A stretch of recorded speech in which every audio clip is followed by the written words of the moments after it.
Bonjour, c'est Gilles sur boursicoté.com. Voici l'analyse technique du CAC 40 pour cette séance du mardi 3 mars 2015. Et c'était donc bien le début d'un mouvement baissier à ce que nous avons assisté hier, puisque j'attirais votre attention sur le fait que sur cette séance ici, nous avions un point haut et un point bas inférieur au précédent, de peu certes, mais le mouvement était là, et que cette configuration n'avait pas eu lieu depuis cette séance ici du 9 février.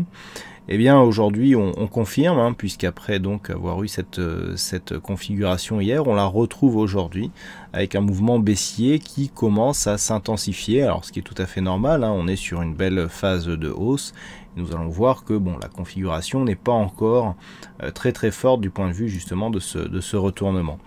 Alors sur la configuration technique, on a un RSI donc qui ressort de sa zone de surachat. On a été très haut puisque le record a été mis ici inscrit sur cette zone de point haut à 79,12, c'est vraiment beaucoup pour un indice.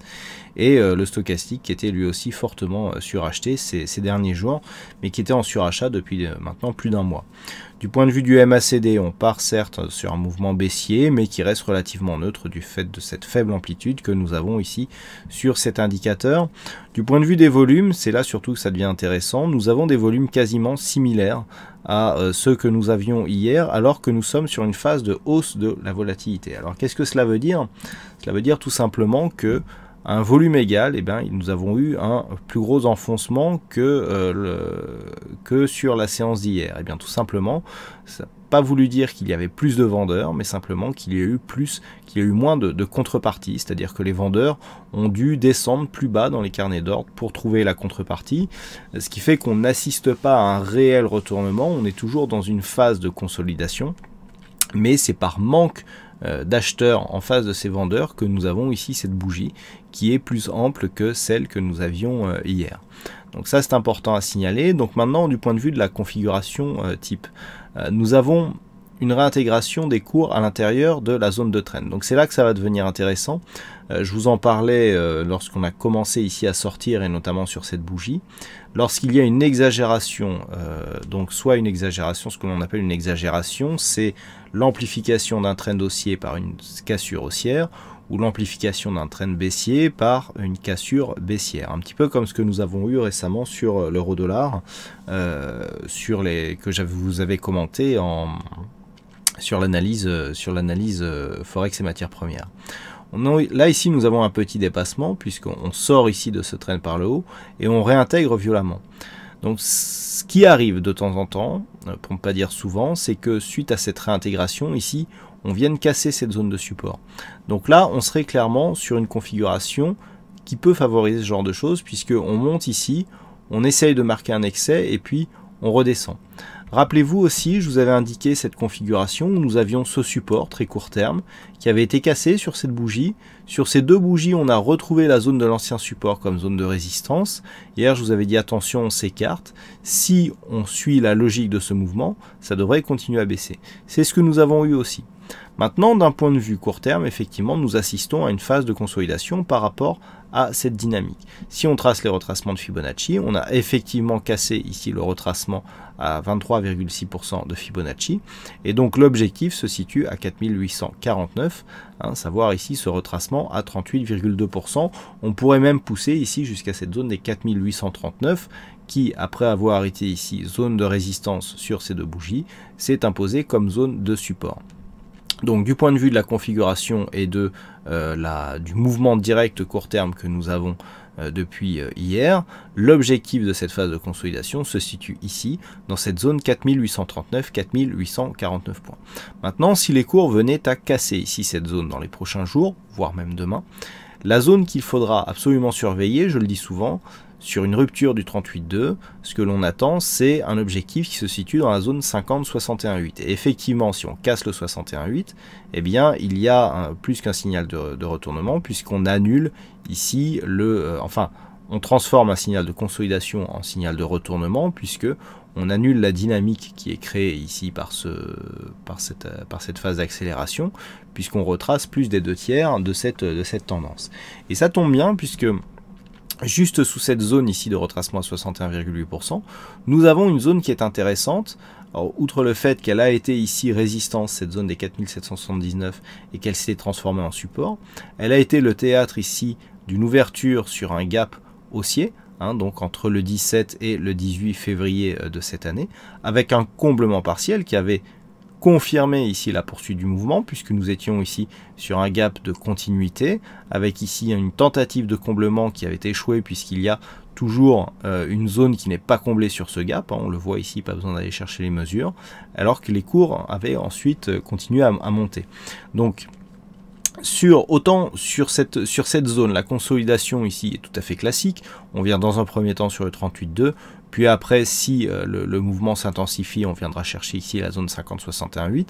Par contre, si on commence à casser cette zone, il y a ici un éventuel comblement du gap à surveiller, avec donc sur une rupture du 61,8, un objectif qui serait porté ici à 4683 points pour un retracement total. Maintenant, on noircit un petit peu le tableau, et puis de plus, si on vient casser cette zone dans les prochains jours, il y aura effectivement sortie par le haut et cassure donc par le bas sur la dynamique. Donc c'est dire si quelque part actuellement la consolidation, je dirais, elle est réaliste, c'est-à-dire on est même pas en retracement des 38,2% actuellement. Donc on est vraiment sur un mouvement techniquement explicable et qui ne veut pas dire forcément que le marché va se retourner d'une manière majeure. Mais par contre, ce qu'il faudra surveiller, c'est en cas de dépassement du 38,2. Autant sur cette zone ici, 4839,49.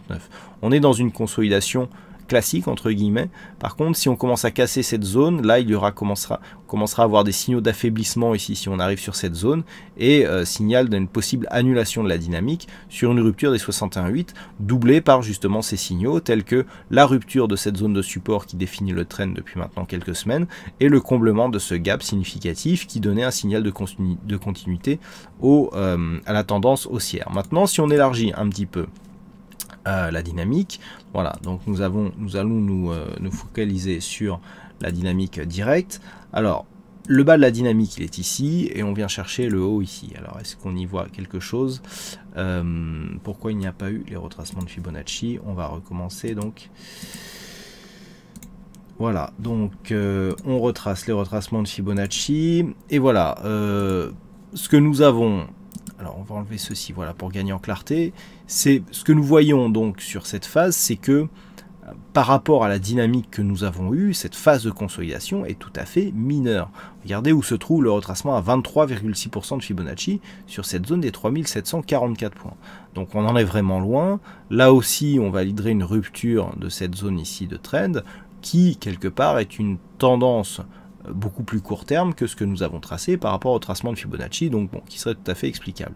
Par contre, sur une rupture ici de cette zone, d'un point de vue un peu plus moyen terme, l'objectif se ferait ici sur cette zone des 4617, zone de 4617 justement, sur laquelle involontairement j'attirais votre attention hier, puisque c'est la dernière fois que nous avions eu une inversion de la loi de Dow, avec ici des points hauts et points bas inférieurs au précédent, avant celle-ci, donc on est monté ici vraiment d'une manière assez rectiligne. Donc clairement, il s'agit pour l'instant d'un mouvement d'affaiblissement, d'un mouvement de consolidation. Il est clair que l'on valide ici la sortie de cette dynamique par cassure ici, résistance, on s'écarte, on commence à plonger. Mais il n'y a pas de retournement majeur encore sur cette séance. Si on remet les Fibonacci, donc on voit bien que l'objectif se situe sur cette zone et que ce n'est que sur une rupture de cette zone ici des 4839,49. Donc on surveillera une éventuelle rupture de la zone ici des 4839 points. C'est sur une rupture de cette zone des 4839 que là, on viendrait commencer à affaiblir la dynamique.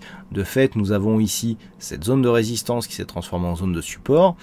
Tant que cette zone ici est préservée en tant que zone de support, on préserve la dynamique haussière. On a des points bas significatifs qui, d'un point de vue de la tendance un peu plus longue que ce que nous avons ici sur cette tendance très court terme, valide une poursuite de mouvement haussier. Par contre, quand on va commencer à casser ici cette zone, c'est là que la dynamique va commencer à s'affaiblir, mais pas avant. Tant qu'on est au-dessus, ici, ça représente plus des points d'entrée ici qu'un éventuel retournement de tendance.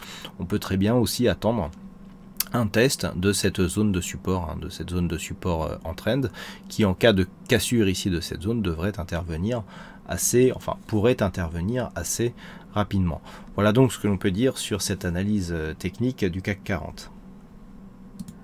Donc aujourd'hui, il y avait un fixing, c'est Ouzbek qui gagne sur cette session, donc bravo à toi Ouzbek. Et puis en ce qui concerne les statistiques, donc on avait quelque chose de relativement équilibré hier.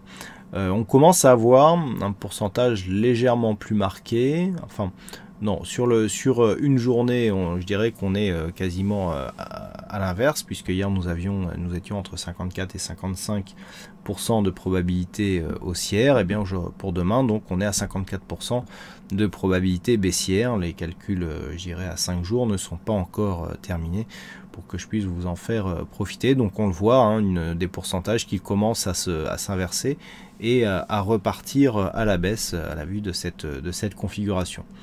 Voilà donc ce que l'on peut dire sur cette analyse technique du CAC 40. Je vous souhaite à toutes et à tous une bonne soirée, bonne chance dans vos prochains trades et on se retrouve donc dès demain pour d'autres analyses techniques sur le site boursicoté.com.